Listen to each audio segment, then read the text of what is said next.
اس میں موجود ہے۔ تو اب ایسے میں چونکہ یہ طے ہے کہ یہ جنگ آپ کے سامنے ہے کہ اگر کسی مسلمان ملک سے بھی ہو رہی ہو تو مسلمان ملک بھی اس ملک کے ساتھ نہیں ہے۔ عوام جتنے ہیں وہ سب ایک ساتھ ہیں، حکومتوں میں الگ الگ اختلاف ہے۔ اس لیے کوئی بات کہتے ہوئے لکھتے ہوئے چونکہ فکر میں تضادات ہیں، افکار بکھرے ہوئے ہیں، اس لیے کوئی بات کوئی کہنے کو تیار نہیں۔ تو ہم اخباری تجزیے اور مشہور صحافیوں کے تجزیے اور ٹیلی ویژن کا تجزیہ، اس سے ہٹ کے ہم یہ بات کر رہے ہیں کہ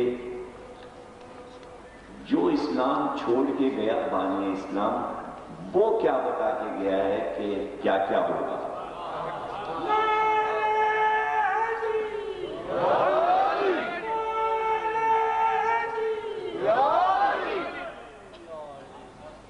اور یہ تو ہونا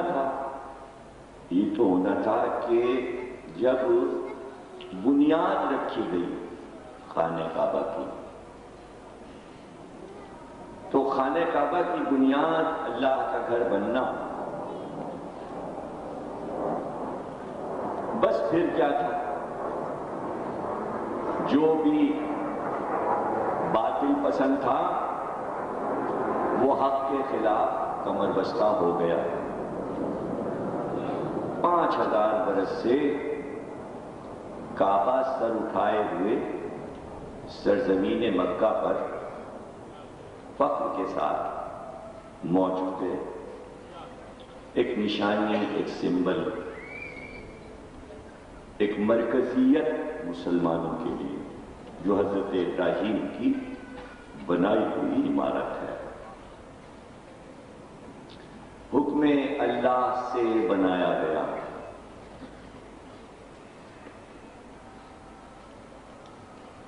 اور یہ تمہارا مرکز ہے، یہ اللہ کا گھر ہے۔ حالانکہ حضرت ابراہیم سے پہلے بھی کعبہ موجود تھا، وہ گھر موجود تھا۔ ظاہر ہے کہ مرکز جو ہے وہ اللہ کا اس وقت سے موجود ہوگا جب سے اللہ کا پہلا نمائندہ آئے گا۔ تو جب حضرت آدم زمین پہ آئے اسی وقت کعبے کی بنیاد رکھی گئی، اور حضرت جبریل نے ایک پتھر روشن عمدہ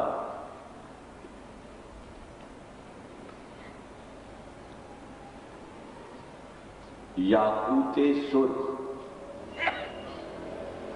کا دیا لا کے حضرت ابراہیم کو، اور کہا اس کو اس مقام پر نصب کر دو۔ یہ ہے زمین و آسمان کا مرکز، جہاں اللہ کا گھر بنے گا۔ تو بنیاد جو ہے وہ حضرت آدم نے رکھی، اور اس کا نقشہ جبریل نے تیار کیا۔ اب حضرت آدم کے لیے یہ جو پتھر آیا تو اس کی ضرورت کیوں پڑی؟ اس لیے کہ آدم کی جو عبادت کا طریقہ تھا جنت میں، وہ یہ تھا کہ وہاں عرش اعلیٰ پر اللہ کا ایک گھر بنا ہوا ہے، ایک مرکز، اسے کہتے ہیں بیت معمور، جو قرآن میں بھی موجود ہے۔ اس کا ذکر بیت معمور کہ جہاں فرشتے طواف کرتے ہیں، بیت معمور کا، اور کہتے ہیں اس کے اندر ایک نور ہے۔ یا پہلے اس میں ایک نور تھا بیت معمور میں؟ اور مختلف روایات ہیں کہ پنجتن پاک کے نور کو جب خلق کیا گیا تو بیت معمور ہی میں اس نور کو متمکن کیا گیا، اور جب وہ نور وہاں پر آ کے ساکن ہوا تو اللہ نے فرشتوں کو حکم دیا کہ اس کا طواف کرو۔ تو پہلی عبادت جو عرش اعظم پہ بسنے والوں کی تھی وہ انوار پنجتن کے گرد طواف تھا، اور وہ بیت معمور تھا، اور آدم اس کا طواف کرتے تھے۔ جب آدم زمین پہ آئے تو سب سے زیادہ صدمہ ان کو یہ ہوا کہ ہمارا جو عبادت کا طریقہ تھا اس صحرا میں، ظاہر کے تصور کیجئے جب آدم آئے ہوں گے تو اس زمین پہ کچھ بھی نہیں تھا، اور آدم کے تصور میں بھی نہیں تھا کہ آبادی کیا، جس نے کبھی کچھ دیکھا ہی نہ ہو کہ زمین پہ مکان کیسے بنتا ہے اور باغات کیسے لگتے ہیں اور عمارتیں کیا چیزیں ہیں، تو وہ کیا تصور کر سکتے تھے؟ ہاں، ان کے تصور میں جنت کی سجاوٹ تھی تو اس معیار پہ انہوں نے زمین کو دیکھا ہوگا، اور سب سے بڑھ کے بیت معمور ان کو نظر نہ آیا تو کہا پروردگار اب میں کہاں عبادت کروں، کہاں سجدہ کروں، تیری بارگاہ میں کہاں سر جھکاؤں، تجھے کہاں پکاروں، کہاں بیٹھوں، کہاں مصلی بناؤں، کہاں کا طواف کروں؟ یہاں تو کوئی جگہ ہی نہیں ہے جس کے گرد میں چکر لگاؤں پھروں۔ تو اللہ نے جبریل سے کہا کہ یہ جنت کا پتھر لے جاؤ اور اس کو ایک جگہ نصب کر دو، اور آدم سے کہو اس کے گرد وہ طواف کر لیا کریں اور اسی کی طرف منہ کر کے نماز پڑھ لیا کریں۔ یہی ان کا قبلہ قرار دیا جا رہا ہے۔ تو اگر وہ پتھر نہ آتا تو آدم کے لیے قبلہ بھی نہیں، ادھر منہ کر کے نماز پڑھتے میدان میں۔ تو گویا پہلے قبلہ بنایا گیا، اور جبریل نے کہا کہ یہ جہاں پر ہم نے اس پتھر کو نصب کیا ہے یہاں سے اگر ایک لکیر سیدھی مستقیم کھینچی جائے بیت معمور تک تو بالکل اس کے سیدھ میں بیت معمور سے ملک چلے تو وہیں آ کے اترے گا جہاں ہم نے یہ قبہ لگا دیا۔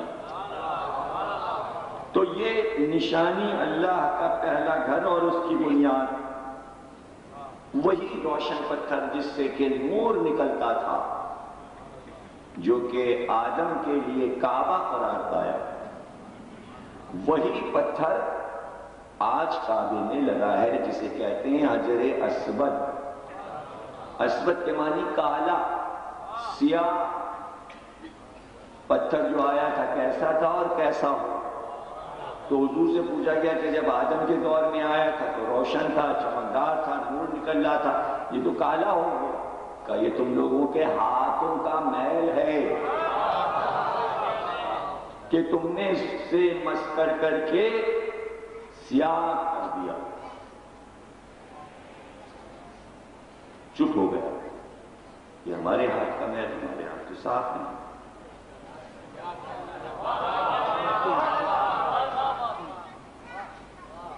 ہم تو کوئلے کی کوٹری میں گئے نہیں، ہمارے ہاتھ کہاں سے کالے ہو گیا؟ آپ نے کیوں کہا؟ یہ ہے نفسیات۔ جب چپ ہو گیا، آپ نہ کہیے۔ ارے آپ سے مراد ہوتی کائنات، آپ میں آپ کیوں آ جاتے ہیں؟ مجلس کے ٹیمپو کو مت خراب کیا کیجیے، ٹیمپو نہیں خراب کیا کریں گے آپ، ماورا ہوتے مجلس میں، یہ ہم نہیں ہیں، ہم سے نہیں بات کر رہے ہیں، بولتے رہیے، مجلس کو آگے بڑھا کریں گے، سمجھ رہے نا؟ تو یہ حضور نے کہا کہ تمہارے ہاتھوں کا میل، تو صاف ستھرے ہاتھ ہیں یہ ہمارے، لیکن اس میں میل ہے۔ اب میل کیا ہے؟ مثلا میں اس ہاتھ سے 5 روپے لے کر اور ایسے کر کے یہاں رکھو. یہ ہو گیا صدقہ. صدقہ ہاتھ کا میل ہے. اور مجمع سے کسی سے کہوں یہ اٹھا لیجیے تو سید تو اٹھائے گا نہیں، اس لیے کہ اس پہ ہاتھ کا میل حرام ہے. تو کوئی بزرگ کہیں گے لائیے مجھے میں راستے میں کسی فقیر کو دے دوں. یعنی آپ کے ہاتھ کا وہ میل جو نہیں نظر آ رہا ہے، اس میل کو بھی اللہ نے ایک نادار کے لیے رزق قرار دیا ہے. اب اس مقابل میں معصوم کے ہاتھ کیا ہوں گے؟ تو یہاں پر بھی آپ یہ نہیں کہہ سکتے کہ حضور ہم جیسے، اس لیے کہ ہمارا ہاتھ اور ہے اور معصوم کا ہاتھ اور. معصوم کا ہاتھ وہ چاہے تو ہاتھ کے میل کو زمرد و یاقوت بنا دے. یہ قدرت کا نظام ہے، اس کے بھیجے ہوئے نمائندے ہیں. تو دنیا کو یہ دکھانے کے لیے کہ ہمارا نمائندہ کیا ہوتا ہے، اس نے سلسلہ نبوت کو قائم کیا اور اس کی خواہشات کے مطابق کہ جو تم چاہتے ہو وہ خواہش ہم پوری کریں گے، لیکن جو ہم چاہتے ہیں وہ کام تمہیں کرنا ہے. یہ ایک خدا اور بندے کے درمیان، اللہ کے ہادی کے درمیان ایک رابطہ ہے. اس رابطے میں کبھی کمی نہیں آئی، اور جہاں ذرا سی کمی آئی پھر اس کا ایک نام پڑ جاتا ہے ترک اولا. تم سے یہ کام کہا گیا تھا کرنے کو، تم نے اس کام کو بجائے بڑھا کے کرنے کے ذرا گھٹا کے کیا. ترک اولا ہو، یعنی اولا کو ترک کر دیا. یہ کوئی گناہ نہیں، اس کی کوئی سزا نہیں. یہ ایک ایسی صفت ہے ترک اولا کہ اگر یہ بھی لگ جائے تو پیغمبر روئے گا، لیکن یہ کوئی گناہ نہیں ہے. روئے گا اس لیے کہ اللہ ہم اس کام کو اس طرح نہ کر سکے جس طرح تو چاہتا تھا، اس بات پہ رو رہا. تو آدم بھی اسی بات پہ رو رہے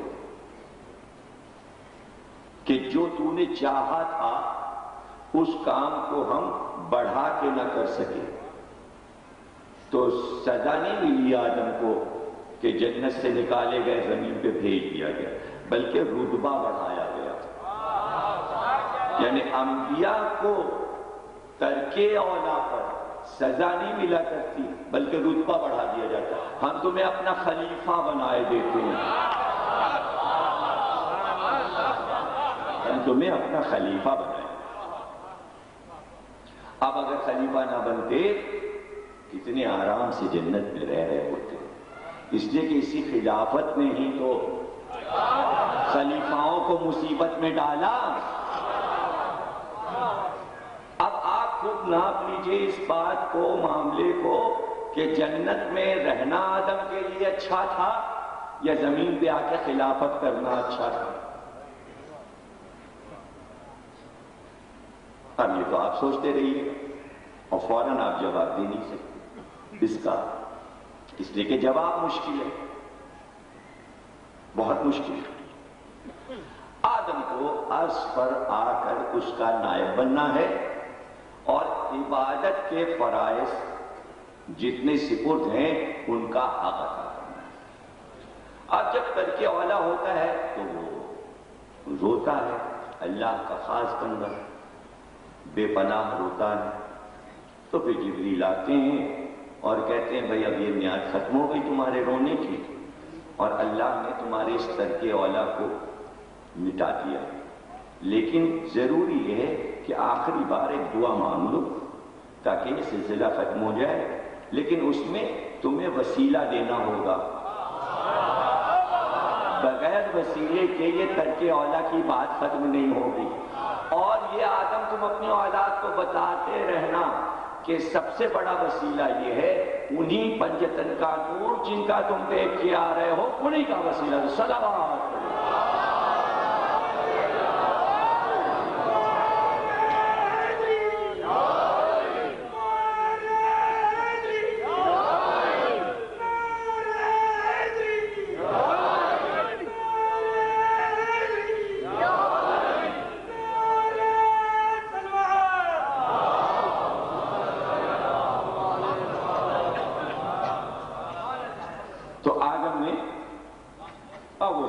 پہاڑی ہے عرفات میں، تو لوگ اس پہ جاتے ہیں، خوب روتے ہیں آج کے زمانے میں کہ یہاں آدم کی دعا قبول ہوئی، یہاں پہ آدم روئے۔ کئی مقامات حج میں ایسے آتے ہیں کہ لوگ خوب روتے ہیں۔ ایک تو مینا پہ خوب روتے ہیں، صفا مروہ کے درمیان صحیح کرنے کے بعد روتے ہیں، پھر کعبے کی طواف کرنے میں روتے ہیں، حاجی لوگ اور پھر یہ کوہ رحمت پہ روتے ہیں، خوب روتے ہیں۔ تو کوئی بھی دنیا کی عبادت بغیر گریہ کیے ہوئے قبول نہیں۔ یہ تو اب بھول ہی جائیں مسلمان کہ رونے پہ کبھی اعتراض ہوگا، یہ سب بیکار باتیں، اس نے اب کچھ نہیں رکھا۔ حدیث موجود ہے تلاوت کرنے میں اس تلاوت کا شرف زیادہ ہے جو روتے ہوئے کی جائے، یہ بھی حدیث موجود ہے۔ وہ عبادت، وہ نماز جلدی قبول ہوتی ہے جس میں گریہ ہو، رقت ہو، اور اللہ کی بارگاہ میں وہ دعا جو گڑ گڑا کر کی جائے۔ گڑ گڑانا جو ہے وہ رونا، تو وہ دعا جلدی قبول ہوتی، یعنی اللہ کو آنسو پسند ہے۔ تو آدم طواف بھی کرتے جاتے تھے اور روتے بھی جاتے تھے۔ صفا اور مروہ یہ وہ دو پہاڑیاں ہیں کہ ایک پر آدم اترے اور ایک پر ہوا۔ مرہ جو ہے وہ عورت کو کہتے ہیں، اور صفا اس لیے کہتے ہیں کہ آدم کا خطاب تھا صفی اللہ، تو اس کا نام صفا ہو گیا، وہ پہاڑی ہوا کے نام سے منسوب ہو گئی۔ تو نشانیاں تو پہلے سے موجود تھی، ان کو زندہ کرنا تھا، ان کو جلانا تھا۔ بیچ میں ایک بحرانی کیفیت ہوئی تھی، طوفان نوح آ گیا تھا، تو سب بہہ گیا تھا۔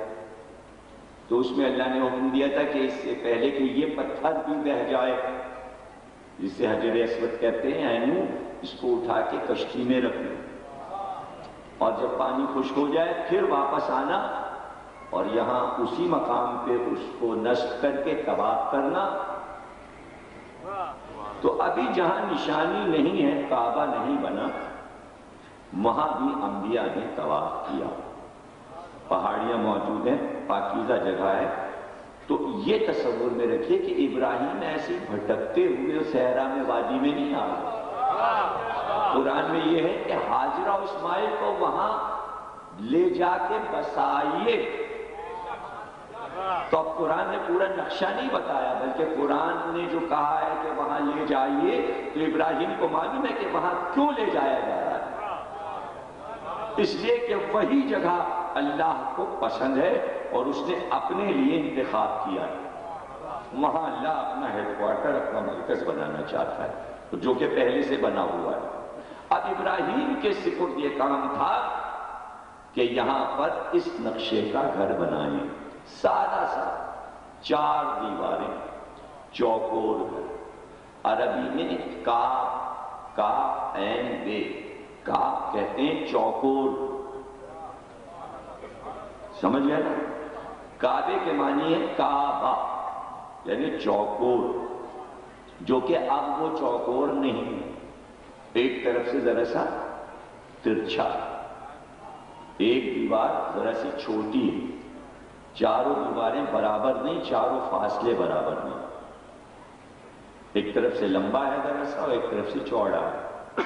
اس کی وجہ یہ ہوئی کہ جب سیلاب آیا کعبے میں اور کعبہ بہہ گیا، ٹوٹ گیا، تو دوبارہ پھر مکے والوں نے چندہ کر کے اور سامان خریدا، اور وہ سامان سارا باہر سے آیا۔ زیادہ تر سامان وہ قافلے جو ہندوستان سے عرب جاتے تھے بانس لکڑی وغیرہ بیچنے، ان کا انتظار کیا گیا اور ان کے مال سے خرید کر لکڑی جمع کی گئی۔ ظاہر ہے کہ خصوصی لکڑی عرب میں کھجور کی ہوتی تھی، تو وہ اندر سے بالکل کھول ہوتا ہے، تو وہ تو زیادہ وزن نہیں برداشت کر سکتی تھی۔ اور یہاں کی لکڑی کا کیا کہنا ہے، ادھر کا شیشم اور یہ اور وہ مضبوط لکڑی، مجھے تو چنوٹ کا تو آپ نے دیکھا ہوگا نا سامان کتنا مضبوط ہوتا ہے، رہتے لوگ کراچی میں، مضبوط اگر لکڑی کا فرنیچر بنا تو وہاں سے بنتا ہے نا، یعنی مضبوط لکڑی، جھاؤ ہے، شیشم ہے، برگد ہے، تو وہ لکڑی آئی، پھر اینٹیں بنی۔ اب جو چندہ ہوا تو وہ سب سامان خریدنے میں پیسہ کم پڑ گیا، سامان بھی کم پڑ گیا، تو ایک طرف کا پورشن چھوڑنا پڑا، اور سب نے مشورہ کیا کہ ہماری آنے والی اولاد جب پیسہ ہوگا تو یہ اس کو بنا کے کعبے میں ملا لے۔ اب ظاہر اس وقت نہ قرآن ہے، نہ وحی آ رہی ہے، نہ اسلام ہے، مشورہ اور رائے ان کی تھی۔ وہ یہ ادھورا کام چھوڑ گئے، وہ سب بیچارے عرب کے ایام جاہلیت کے لوگ، ان کا بنایا ہوا معاملہ مشورے سے۔ اگر صرف سارا کام بنی ہاشم کو کرنا ہوتا تو کبھی کبھی جو شورا اور چندے کا کام ہوتا ہے وہ ادھورا ہی رہ جاتا مشوروں سے، اور کوئی ایک کرے۔ دیکھیے ابراہیم اور اسماعیل نے مل کے بنایا تو اس وقت بنا لیا تھا۔ تو مسئلہ چندہ اور یہ تو سب ذیلی باتیں تھی، اصل مسئلہ یہ تھا کہ جب وہ ٹوٹ گیا تو پھر اسی پتھر کا مسئلہ آیا، جو اس کا مرکزی پتھر ہے، جو اس کا نشان تھا، جو اس کی بنیاد تھا، جسے حجر اسود کہتے ہیں۔ اب اس کو نصب کرنا تھا، نصب کون کرے؟ تو جو قبیلہ نصب کرے تو دوسرا قبیلہ اس کا دشمن ہو جائے، اور ہر ایک کو یہ دعویٰ کہ یہ پتھر ہم نصب کریں گے، اس فخر کو ہر قبیلہ لینا چاہتا ہے۔ آخر میں یہ مشورہ ہوا کہ کل صبح خانہ کعبہ میں طواف کرنے کے لیے جو شخص سب سے پہلے آئے وہ جب آئے تو اس سے یہ پتھر نصب کروا لیا جائے۔ سب چاروں طرف بیٹھ گئے یہ دیکھنے کے لیے کہ سب سے پہلے کون سا آدمی کعبے میں صبح کو داخل ہوتا ہے طواف کے لیے۔ سب نے دیکھا کہ کعبے میں پہلا آدمی جو داخل ہوا وہ ہمارے آپ کے حضور سرکار دو عالم حضرت محمد مصطفیٰ۔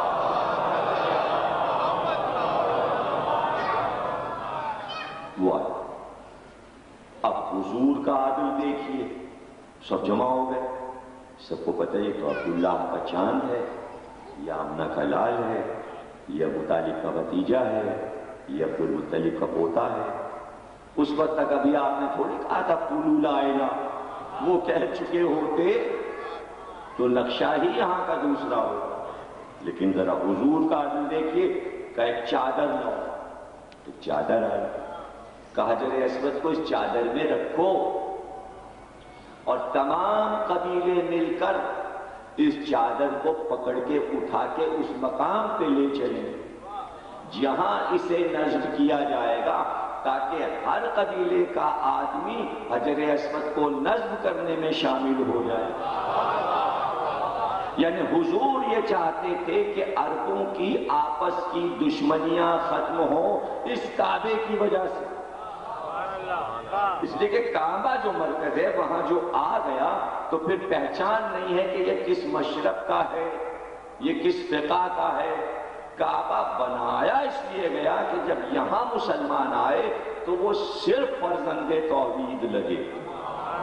یہ ہے کعبے کا روحانی مقصد، یعنی یہ ہے اللہ کا ہیڈ کوارٹر، یہ ہے اللہ کا مرکز۔ یہاں آنے کے بعد کوئی بھی اختلاف آپس میں نہیں ہونا چاہیے، اس لیے ایسا لباس رکھا گیا۔ لیکن لباس جو ہے وہ قومیت کو بتاتا ہے، ملکیت کو بتاتا ہے، وطنیت کو بتاتا ہے۔ لباس فوراً بتا دیتا ہے کہاں کے ہیں۔ جہاں آپ یورپ میں شلوار پہن کے اتریے، اور اگر شلوار پہ آپ نے چسٹر پہن لیا تو پھر وہ سی آئی ڈی کے لوگ آ کے یہ ضرور پوچھتے ہیں ہیروئن ہے تمہارے پاس، سب سے پوچھتے ہیں۔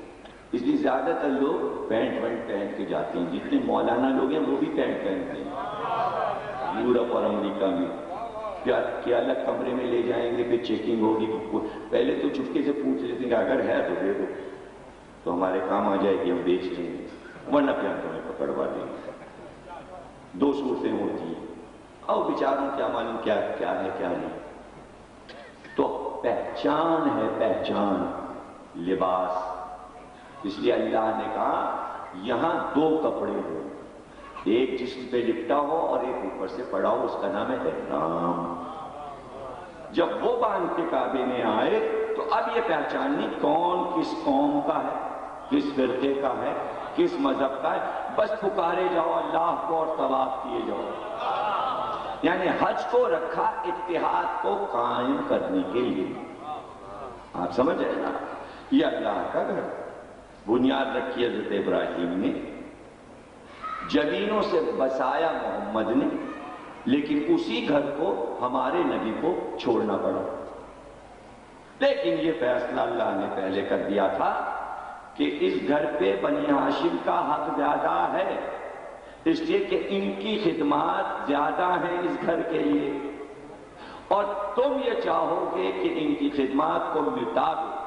اس لیے ایک یادگار بات ہم رکھے دیتے ہیں کہ ابو طالب کے بیٹے کو اس گھر میں پیدا کیے دیتے ہیں، وہ نہ بھی رہیں گے کعبے میں جب بھی یہ بات جڑی رہے گی کہ علی کعبے میں پیدا ہوا۔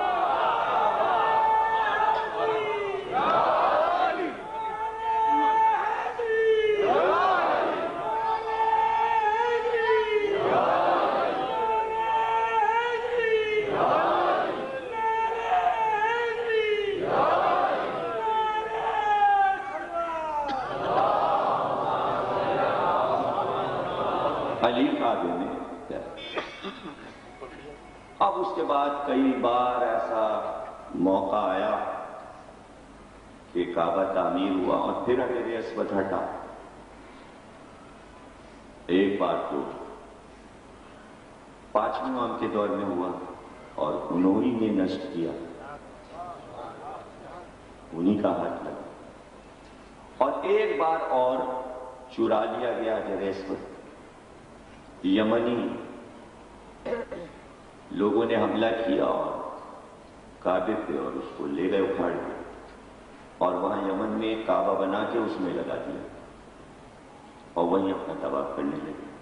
پھر دوبارہ وہ ان سے چھینا گیا حجر اسود اور آیا، تو اس وقت کے عالم نے یہ کہا کہ یہی موقع ہے کہ اپنے امام زمانہ کو جو لوگ دیکھنا چاہتے ہیں وہ کعبے پہنچ جائیں، سوائے امام کے کوئی نصب نہیں کر سکتا۔ صلوات پڑھیے گا۔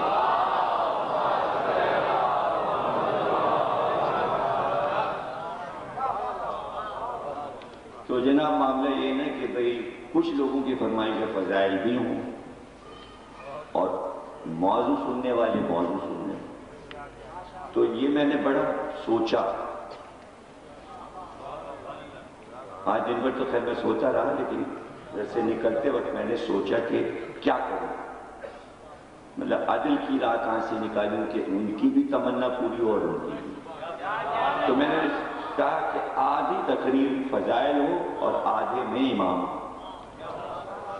تو فضائل میں نے پڑھ دی۔ اب مشکل یہ تھا کہ وہ فضائل ہوں کہ جس سے ربط بھی تو ان کا لگ سکے،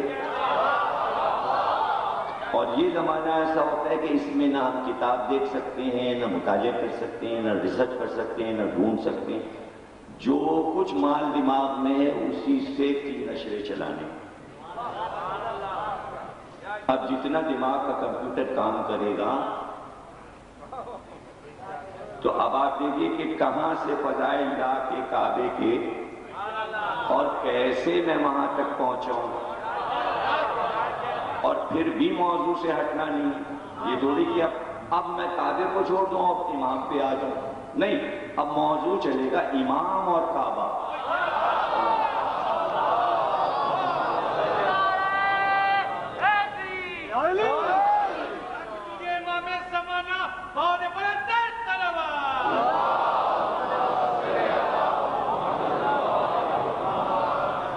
تو پہلا ہاتھ جو حجر اسود کو وہاں پہ نصب کر رہا ہے تو وہ تو صرف ان کو معلوم ہے جو اس نیت سے آئے ہیں کہ ہم انہیں پہچانیں اور ان کا تعاقب کریں اور ملاقات کریں۔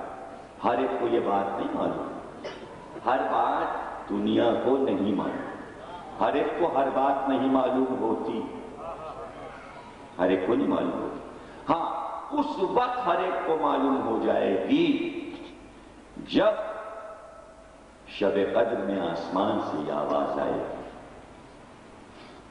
تا سال میں، کہ تمہارے امام کا ظہور ہو گیا۔ تو اب یہ رمضان، شوال، ذیقعد اور ذی الحج اور محرم، یعنی 4 مہینے جو ہیں اعلان کے بعد کے 4 مہینے وہ تیاری کے دیے جائیں گے کہ تمہیں حاضری دینی ہے۔ اس 4 مہینے میں کہ اعلان جب ہوگا شب قدر میں کہ ظہور ہو چکا، وہ پردے سے باہر آ چکے، اور یہ ندا ایسی ہوگی جبریل کی کہ کوئی نفس نہ بچے گا جو اس آواز کو نہ سنے، اور ہر ایک پر واجب ہوگا کہ ان کے لشکر میں شامل ہو جائے۔ اور مومن کے لیے یہ ہے کہ اس کا ایک قدم مشرق اور مغرب ہوگا۔ وہ سب میں آپ کو پہلے بتا چکا ہوں کہ سائنس ختم ہو چکی ہوگی۔ کوئی یہ سوچے کہ جہاز پہ بیٹھ کے ہم ان کے ظہور پہ کعبے چلے جائیں گے، یہ سب نہیں ہے، ہر ایک پہنچ بھی نہیں سکتا۔ صرف مومن کے قدم کو یہ طاقت ہوگی کہ وہ قدم اٹھائے تو ہوائی جہاز سے زیادہ اسپیڈ سے وہ کعبے پہنچ جائے۔ اس لیے بار بار یہ کہا جاتا ہے کہ مومن بنو۔ مومن کا لفظ کہاں سے نکلا ہے؟ ایمان سے۔ ایمان کا لفظ کہاں سے نکلا ہے؟ امن سے۔ امن کہاں سے نکلا ہے؟ پیغمبر کے گھر سے۔ اعلان غدیر امن تھا، صاحب امن کل ایمان تھا۔ جو ان کی ولایت کا اقرار کرے وہ مومن ہے، جو مومن ہے اسے معجزہ عطا کیا گیا ہے۔ ابھی اس کو یہ پتہ نہیں ہے کہ کتنے معجزات اس کے پاس ہیں۔ یہ تو اقبال کی شاعری پڑھی ہے، ان کو سب پتہ ہے۔ اور اقبال امام مہدی کے قائل تھے، اور وہ مسلمانوں سے پکار پکار کے کہتے تھے کہ تم تصور مہدی سے کیوں بیدار ہو؟ اے کہ تو مہدی کے تخیل سے ہے بیزار۔ اقبال نے پکار کے کہا مسلمانوں سے، اور اقبال نے اس تصور کو ڈھونڈا پوری دنیا میں، اور ان کہا کہ بھئی وہ گوئٹے جو کہتا ہے، جرمنی کا فلسفی، اس کا تصور تھا سپر مین، کہ ایک عظیم انسان آنے والا ہے۔ سپر مین یہ نہیں جو بچوں کی کہانیوں میں اڑتا پھرتا ہے، یہ تو آئیڈیا لے کے اس کو تباہ کر دیا ہے کارٹونوں میں. سپرمین مینس کوئی ایسی ماورا طاقت، آسمانی طاقت جو آئے گی اور اس انسانیت کو تبدیل کر کے رکھے گی. اقبال نے کہا یہ مہدی کا تصور ہے جو یورپ میں دیا گیا کہ ایک عظیم انسان کو آنا ہے اور اس دنیا کو عدل و انصاف سے بھر دینا. اسی کا نام کتابوں میں علماء نے بتایا کہ وہ مہدی، اس کا لقب، اس کا خطاب، اس کو آنا ہے. کیوں آنا ہے؟ اس لیے کہ اللہ اب یہ دکھائے کہ تم اپنی والی کر چکے، اپنے طریقے سے دنیا چلا چکے. ہم نے بہت خاموشی سے، خاموش رہ کر تمہارے کاموں کو دیکھا، تمہیں اختیار دے کر دیکھا. تم ہمارے بندوں کے ساتھ آپس میں خود ہی انصاف اور عدل نہ کر سکے. بس اب ہو گئی، تم کر چکے، اب ہم. تو کون سا ایسا انسان ہے جو یہ نہیں چاہے گا کہ اللہ کا نظام خود اللہ کا لایا ہوا آئے اور اس کا نمائندہ اس کو چلائے؟ جب تک کہ ایک انسان سے عاجز نہیں ہو جائے گا تب تک نہیں پکارے گا کہ اے مہدی آ جا.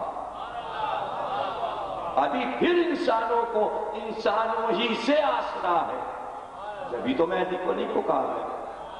ابھی چاہ رہے ہیں کہ ہم یہ معاملہ چھپا لیں گے، ٹھیک ٹھاک ہو جائے گا، یہ اسلامی ملکوں کے جھگڑے، یہ امریکہ اور یہ فلانا اور یہ سب ہم ٹھیک کر لیں گے. تو کر لو، ٹھیک کر سکو تو کر لو. ٹھیک کرنے کے بجائے نقشہ بگاڑتے جا رہے ہو کہ قریب ہے کہ وہ آئیں. ایسے نہیں کہ جب یہ سب ہار جائیں ہر ایک چاہے گا کہ ہم ہی سپر پاور. یہ کچھ طاقتیں صرف اس بات کا مقابلہ کر رہی ہیں کہ تم ہی سپر پاور نہیں ہو، ہم بھی سپر پاور. ایسا نہ ہوتا تو کافر اور مشرک جو ایک ہو گئے تھے ٹریڈ سینٹر کے موقع پہ، ایک دم دو حصوں میں کیوں بٹ گئے؟ کہ فرانس یہ کہہ کے الگ ہوا، جرمنی یہ کہہ کے الگ ہوا، روس یہ کہہ کے الگ ہوا کہ تنہا آپ سپر پاور نہیں ہیں، ہم نہیں بننے دیں گے. حالانکہ چائنا چپ بیٹھا ہوا ہے جبکہ اس کو بھی دعویٰ ہے کہ ہم سپر پاور ہیں. تو بات آگے بڑھ کر اس بات پر جنگ ہوگی کہ فیصلہ کرو آپس میں سپر پاور کون ہے. جو جیت جائے وہ سپر پاور. تو یہ والی لڑائی کیا کہلائے گی؟ تیسری جنگ عظیم، جو سپر پاور بننے کے لیے ہوگی. اب اس کے پیچھے چاہے سعودی عرب کا تیل ہو، عراق کا تیل ہو یا کہیں کا تیل ہو، لیکن اس لڑائی میں آدمیوں کا تیل نکل جائے گا، یہ طے شدہ ہے. اس لیے کہ بہت سخت لڑائی ہے، نقشہ بدل جائے گا اور اس میں ایک فائدہ اٹھا جائے گا آدمی جس کا نام ہے دجال. فاقے ہوں گے، جب ایٹم بم گریں گے کھیت ختم ہو جائیں گے، اناج اگے گا نہیں. جہاں ایٹم گرتا ہے وہاں صدیوں پانی جو ہے وہ زہریلا ہو جاتا ہے. تو زراعت کیسے ہوگی؟ تو زمین پہ دانہ نہیں اگے گا، نسلیں تو بڑھ رہی ہوں گی، کھانے کو ملے گا نہیں، پانی صاف ملے گا نہیں. تو دجال پانی اور کھانا لائے گا اور وہ کہے گا میں ہوں تمہارا خدا، میں تمہارا خدا ہوں، آؤ میری عبادت کرو. گویا شیطان ایک اور رنگ میں آئے گا، وہ شیطان جو پتھروں کے خدا بنوا چکا، جو نمرود اور فرعون کو خدا بنوا چکا، اب ایک کانے کو خدا بنوائے گا. ایک آنکھ ہوگی اس کے، ایک آنکھ ہوگی، اور دھوئیں کا پہاڑ اس کے ساتھ چلے، اسی میں روٹیاں ہوں گی. وہ روٹیاں یہ سب سمبل سے، یہ اشارات ہیں جنہیں میں سمجھا دوں گا. جیسے دابت الارض ہے، یہ کیا ہے؟ جو اس سے پوچھا جائے گا وہ بتا دے گا، جو کام چاہیں گے آپ اس سے لے لیں گے. ایک دابت الارض آئے گا، جو آپ اس سے پوچھیں گے وہ بتا دے گا، جو اس سے چاہیں گے آپ کام لے لیں گے۔ کیا چیز ہے وہ؟ عاطف دابۃ الارض۔ کون ہے وہ؟ کمپیوٹر۔ جو کام ہو رہا ہے وہ کمپیوٹر سے۔ اچھا یہ کام کمپیوٹر سے، اچھا یہ ہاں کمپیوٹر۔ کہیں ایسا بھی آپ نے نہ سنا ہو کہ کمپیوٹر نہیں ہے؟ اب تو جو کام بھائی یہ کام کیسے ہو گیا؟ اچھی کمپیوٹر سے۔ یہ ایسی مشینریز بنیں گی کہ جن کے بارے میں سمبلس میں بتا دیا گیا، اور وہ سب کچھ ہوگا۔ یہ سب کیا ہے؟ اللہ کی طرف سے دھیان ہٹانے کے لیے۔ انسان اتنا منہمک ہو جائے دنیا کے کارخانے میں کہ خدا کو بھول جائے، اور جب بالکل غافل ہو جائے اور سے ہٹ کے انسان تباہی کی طرف جائے، اور آخر میں شیطان یہ چاہتا ہے کہ یہ انسان تباہ ہو جائے، رزق غائب ہو جائے، اور یہی انسان پھر دوسرے کا محتاج ہو جائے۔ ایسے میں دجال کو لے کے شیطان آ جائے گا۔ بس جب دجال آئے گا اور وہ حملے کرے گا اور صاحبان ایمان کو پریشان کرے گا، اور حملے کرتے ہوئے اس کے ساتھ یہ قومیں ہو جائیں گی، خصوصاً سارے یہودی دجال کے ساتھ ہو جائیں گے۔ اور جب وہ چلے گا تو یہودی عورتیں اور مرد باجے بجاتے ہوئے، سیٹیاں بجاتے ہوئے دجال کے ساتھ گروہ کا گروہ چلے گا، سب دجال کے ساتھ ہو جائیں گے۔ اور پھر وہ کہے گا کہ یہ مسلمانوں کا کعبہ جو ہے پہلے اس پہ پابندی لگاؤ، اور ان کو حج کے لیے نہیں جانے دو۔ 9 سال کے لیے حج بند ہو جائے گا، کوئی کعبے میں نہیں جا سکے گا، اس لیے کہ وہاں کی حکومت ختم ہو چکی ہوگی اور کمزور ہو چکی ہوگی، اور ساری قومیں عرب میں اتر چکی ہوں گی۔ جب چین والے، روس والے، امریکہ والے اور یورپ والے چاروں قومیں عرب میں اتر جائیں گی، تو اب 5ویں قوم، کالی قوم، حبش والے جو عیسائی ہوں گے وہ پہنچیں گے، اور ان کا جو ایک آدمی ہوگا سب سے پہلا ہاتھ کعبے کی بنیاد پر کدال مارے گا کہ اس گھر کو گرا دو۔ صحیح بخاری میں حضور کی حدیث ہے، مخاطب کیا ام المومنین کو اور کہا کہ حمیرہ، میرے کان میں اس کالے عیسائی کی کدال کی آواز آ رہی ہے کہ وہ کعبے کی بنیادوں پر کدال مار کر کعبے کو گرا رہا ہے، کعبے کی بنیادوں کو ہلایا جائے۔ اس کے آگے کیا ہے اسے رہنے دیجیے، لیکن حملہ ہوگا نجف پر، کہ یہاں سے سیدھے نجف چل کے تہس نہس کر نجف کو، جب کوفے کے پل پہ لشکر پہنچے تو اب یہ ایک پہچان یہ بھی ہے ان کے آنے کی جو حتمی ہے کہ وہ پورا لشکر زمین میں دھس جائے، اور اس میں سے ایک آدمی بچے گا جس کا منہ گھوم کے پیچھے ہو جائے، یعنی یہ سر ادھر ہو جائے گا اور منہ پیٹھ کی طرف ہو جائے گا، اور وہ بھاگ کے کعبے میں آ کے یہ بات بتائے گا کہ جو لشکر نجف جا رہا تھا وہ زمین میں دھس گیا۔ اتنے تیز معلومات ہوگی کہ سب سمجھ جائیں گے کہ یہ پہچان جو ہوئی ہے اس کے معنی جسے گھیرنے کو ہم یہاں آئے ہیں اب وہ آئے گا۔ یہ سب 4 مہینے میں ہوگا۔ شب قدر میں آواز آئی، ان کے ظہور کے درمیان کے ظہور ہو گیا۔ اب اس وقت وہ کہاں ہوں گے 4 مہینے؟ ان 4 مہینوں میں امام مدینے میں ہی ہوں گے، لیکن انہیں یہ معلوم ہے کہ نجف کا کچھ نہیں ہو پائے گا، کعبے کا کچھ نہیں ہو پائے گا۔ اصل میں مدینے میں کیوں ہے؟ اس لیے کہ اب رخ ہوگا کہ روضہ رسول پر بم گرائے جائیں، اس لیے 4 مہینے کا قیام مدینے میں ہے کہ اگر جد کی قبر بچ گئی تو کعبہ بھی بچ گیا اور نجف بھی بچ گیا. یہ ہے سچی اولاد کی پہچان. صلوات پڑھیے گا. لشکر مدینے کی طرف چلیں گے اور بس جیسے ہی ٹینک کے ذریعے پہلا گولا مدینے کی طرف پھینکا جائے گا گنبد خضرا کی طرف، اور پہلا وار جو ہوگا دروازے پر گرے گا، وہ اسی وقت آواز آئے گی وہ آ گئے. جنگ وہیں شروع ہو جائے گی. اور اس کے بعد کس راستے سے لشکر کو شکست دے کر وہ کعبے میں آ جائیں گے.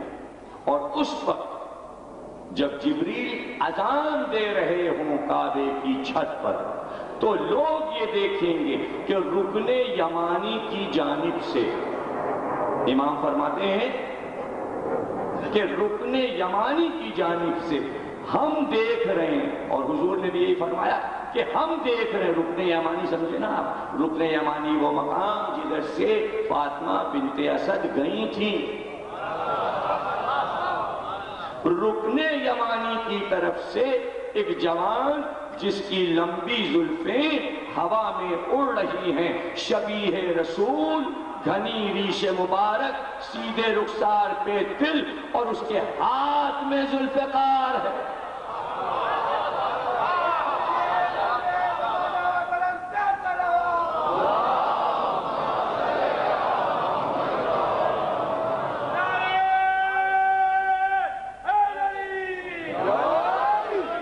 یہ شبیہ رسول بھی ایک راز ہے. یہ چہرے کا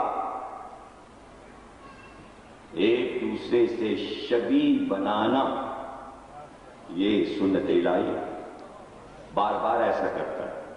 کسی نے حضور سے پوچھا کہ حضور حضرت ابراہیم کس شکل کے تھے؟ کہا مجھے دیکھ لو، علی کو دیکھ لو، ویسے تھے. اور بعد حضور 5 ہستیاں ایسی تھیں کہ جو حضور کی شبیہ تھیں. 5 ہستیاں بالکل حضور کی شبیہ. ایک جناب سیدہ، ایک امام حسن، ایک امام حسین، اور ایک جعفر طیار، اور ایک کا نام آپ پر سن چکے حضرت علی اکبر. لیکن ان 5 کے علاوہ ایک اور شبیہ، اس شبیہ کو سب نے دیکھا نہیں تھا، ایک ہی بار دیکھا اور وہ اس کے بعد نہ دیکھا. اس کا نام ہے علی اصغر. 6 مہینے کو تو تھے. جب ام رباب نے شب عاشور امامہ باندھ دیا تو پھر بالکل شبیہ رسول ہو. علی اصغر بھی اپنے جد کی شبیہ تھی.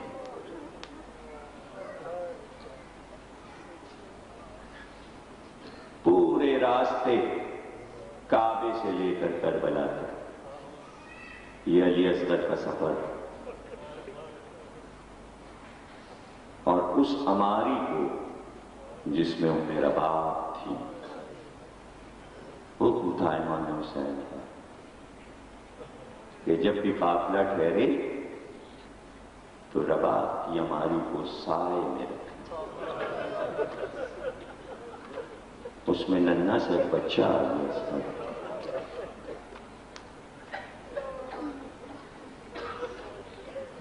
اگر یہ میں آپ کو پڑھایا آپ نے تو آپ جانتے ہوں گے کہ لشکر پہ لشکر آئے، فرات کے کنارے خیام نہ رہ سکے، جلتی ریتی پہ خیام لگے. ایک تو دھوپ کی تپش، آفتاب کی حدت، اور پھر یہ کہ شب عاشور خیام حسینی کی حفاظت کے لیے پیچھے کے حصے میں امام حسین نے خندقیں کھدوا دی تھی اور اس میں آگ روشن کروا دی تھی کہ رات عبادت میں گزری کہ ایسا نہ ہو کہ دشمن کا لشکر پیچھے سے خون مارے. اس لیے پیچھے کی حفاظت یہ کی گئی تھی کہ خندق کچھ بات کہ اس میں آگ روشن، تو دن کی گرمی اور پھر رات میں اس آگ کی تپش. تو اب آپ سوچئے جو 3 دن کا پیاسا ہو تو گرمی میں پیاس اور بڑھ جائے، اور نہ کہ وہ 6 مہینے کا بچہ ہو تو اس کی پیاس کا کیا عالم ہوگا. اور علی اصغر کے لیے تو یہ تک لکھا ہوا ہے کہ 4 محرم سے جناب رباب علی اصغر کو دودھ نہیں پلا سکتے.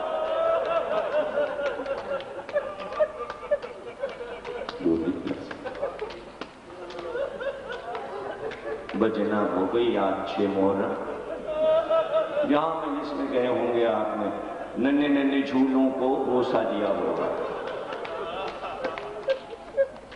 اب یہ دیکھیے کہ یہ 1400 برس کے بعد ہم نے علی اصغر کو تو نہیں دیکھا، لیکن جب جھولا سامنے آتا ہے تو تصور میں علی اصغر آ جاتا ہے.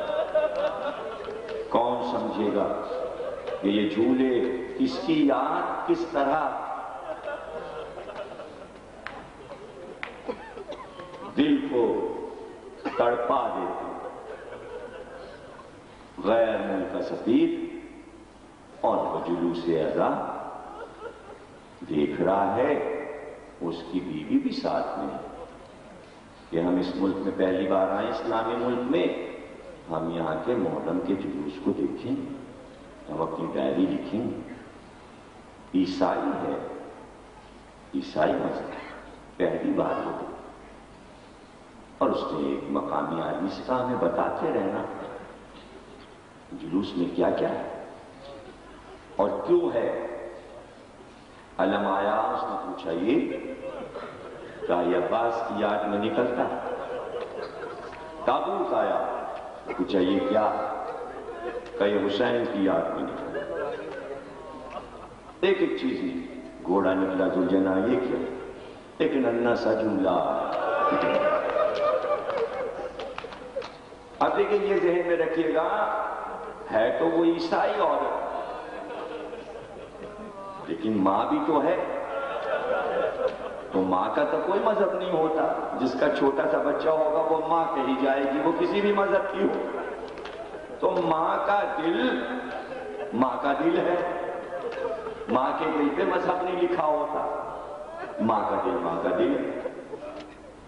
اس نے کہا کہ یہ جھولا، کہا یہ حسین کی یہ زوجہ ام رباب تھی، ان کا ایک چھوٹا سا بچہ تھا علی اصغر. یہ جھولا اس کی یاد میں نکلتا. کہا تو اس بچے کی کیا داستان ہے، اس بچے کی کیا داستان. کہا وہ بچہ پیاسا تھا، ماں بے قرار تھی، باپ بے قرار تھا. تو حسین نے سوچا کہ اگر ہمیں پانی نہیں دے رہے ہیں تو اس چھوٹے سے بچے کو دیکھ کے پانی پلا دیں گے، اس کی پیاس اگر بجھ گئی تو اس کی جان بچ جائے. تو اشقیاء کے پاس اس بچے کو لے کے گئے کہ اسے تھوڑا سا پانی پلا دو. حسین نے پانی مانگا، مگر سامنے والوں نے ایک شخص سے کہا کہ اس پہ تیر پھینک دو. تو ایک شخص نے کمان میں تیر جوڑا.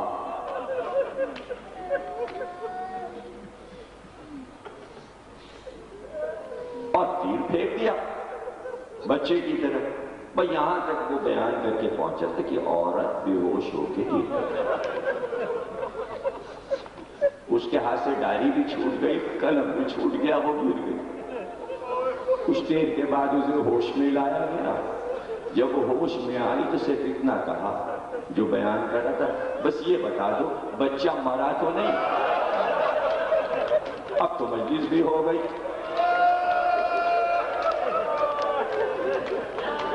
کہتے کہتے کچھ زبانیں بے زبانی رہ گئی، تیر کھا کر سو گئے اصغر، کہانی رہ گئی.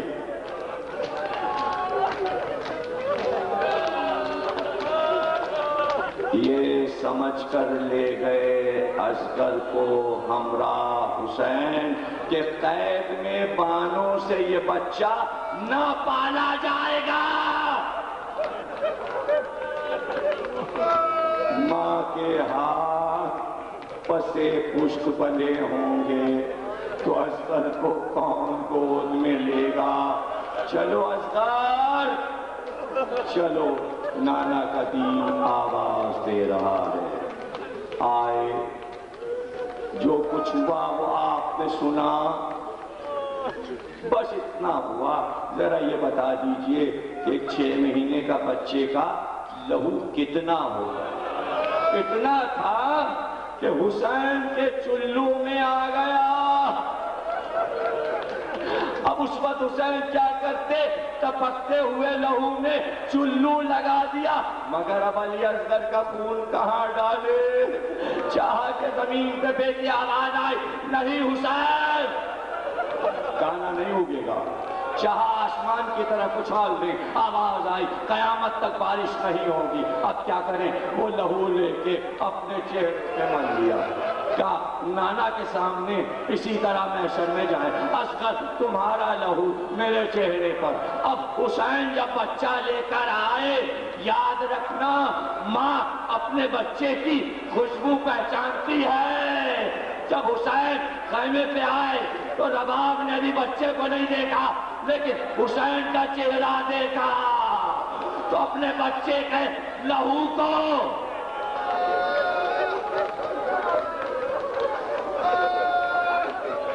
خوشبو بھی پہچانی ہوگی، لہو کو بھی پہچانا ہوگا. اور پھر یہ بھی تو سمجھ گئی ہوں گی نا کہ جب ابھی حسین گئے تھے تو چہرہ ایسا تو نہیں تھا، چہرے پہ سرخی تو نہیں تھی، چہرے پہ خون تو نہیں تھا، لیکن واری صابرہ بی بی فقر ہاجرہ رہا چپ، ایک لفظ نہیں بولی، ایک لفظ نہیں بولی، خاموش کھڑی ہوئی. بس اتنا کہا حسین نے، رباب میں کون ہوں؟ کہا آپ امام وقت ہیں، میرے والی، میرے وارث، میرے سرتاج. کہا میں جو کچھ کہوں گی صبر کرو گی؟ تقریر کا آخری جملہ، اے رباب میں جو کچھ کہوں گا صبر کرو گی؟ کہا آقا میں آپ کی کنیز ہوں. کہا ہاتھ پھیلاؤ، میری امانت کو کچھ دیر کے لیے لے لو. رباب نے ہاتھ پھیلایا، حسین نے ننھی سی لاش رباب کی گود میں. ارے ماں کا کیا عالم ہوگا؟ اب جو نظر پڑی تو با اتنا کہا علی اصغر، کیا چھوٹے بچے بھی عرب میں حلال کیے جاتے؟ ماتم حسین حسین حسین حسین حسین.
درود بھیجو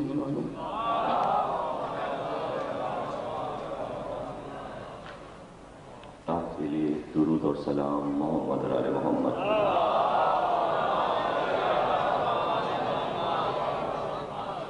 1424 ہجری کے شہ محرم کی امام بارگاہ شہر نجف میں 7ویں تقریب آپ حضرات سماعت فرما رہے ہیں.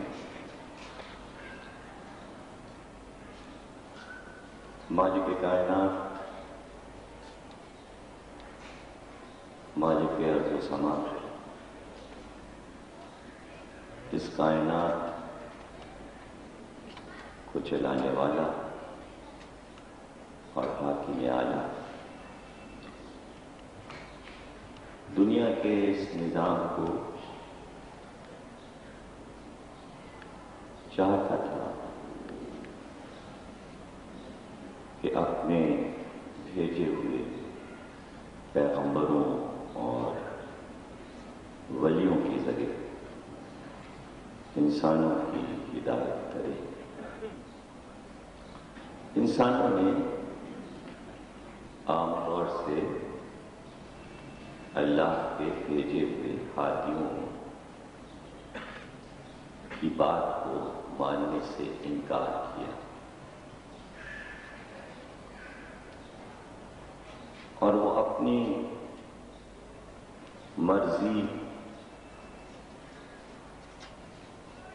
اور اپنی پسند کو ترجیح دینے لگے اللہ کی پسند پر. یہیں سے کفر اور شرک کی بنیاد پڑی. ظاہر ہے کہ کفر اور شرک کہاں سے آ گیا؟ سب سے پہلے تو حضرت آدم آئے تو کفر کہاں سے آ گیا؟ شرک کہاں سے آ گیا؟ کفر یعنی دل کا کالا ہونا، شرک یعنی اللہ میں کسی کو شریک کرنا. یہ تعریف ہے شرک کی اور کفر کی. تو دل کالے وہاں سے ہوئے کہ جہاں انسانوں نے اپنی رائے کو دل میں جگہ دی اور اپنی پسند کو اللہ کی پسند پر اولا کیا تو مشرک ہو گئے. یوں کافر اور مشرک بنتا ہے. یہ کافر کی کیا تعریف ہے اور مشرک کی کیا تعریف ہے؟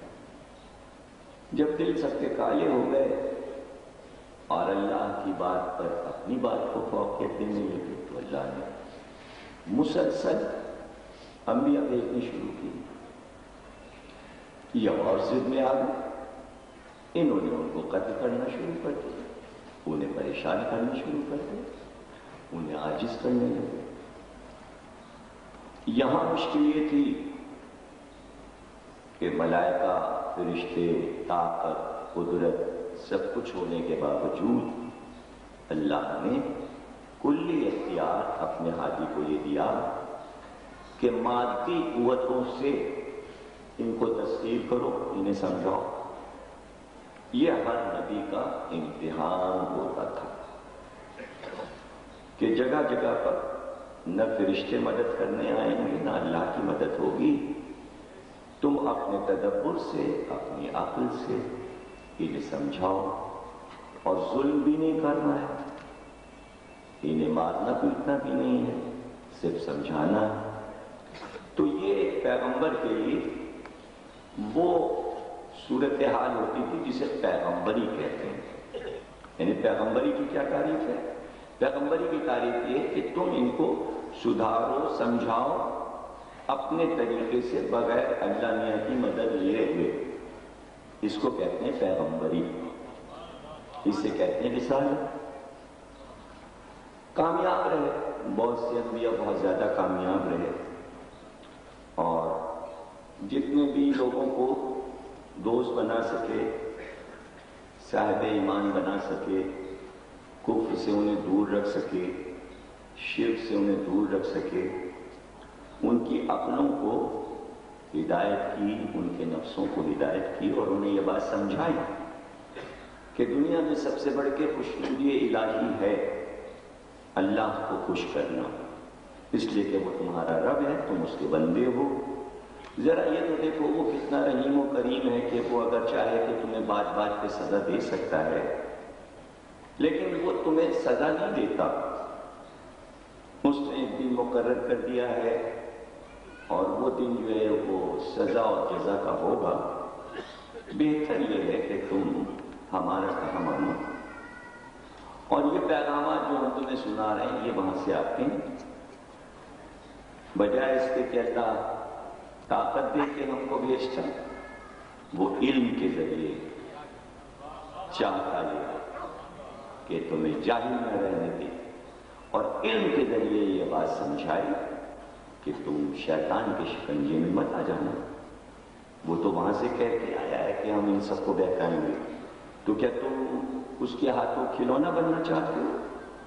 کیا یہ اچھا نہیں ہے کہ تم ہمارے کہے پر چلو؟ وہ تو نظر بھی نہیں آ رہا، پھر بھی اس کا کہاں مانتے ہو؟ ہم تو نظر آ رہے ہیں، ہم تمہارے سامنے ہیں، ہماری سیرت دیکھو، ہمارا کردار دیکھو، ہم نے کوئی خامی اگر تم پاتے ہو تو بیان کرو۔ یہاں تک کہ صدیاں گزرتی چلی گئیں اور اس انسانیت کے لیے 1,24,000 انبیاء اللہ کو بھیجنے پڑے۔ سلسلہ بند ہو جاتا اگر انسانیت راہ راست پہ آ جاتی۔ انبیاء کا سلسلہ یہ بتاتا ہے کہ انسان کسی طرح بھی اللہ کی بات ماننے کو تیار نہیں تھے، جبھی تو بار بار انبیاء آئے، 70,000 انبیاء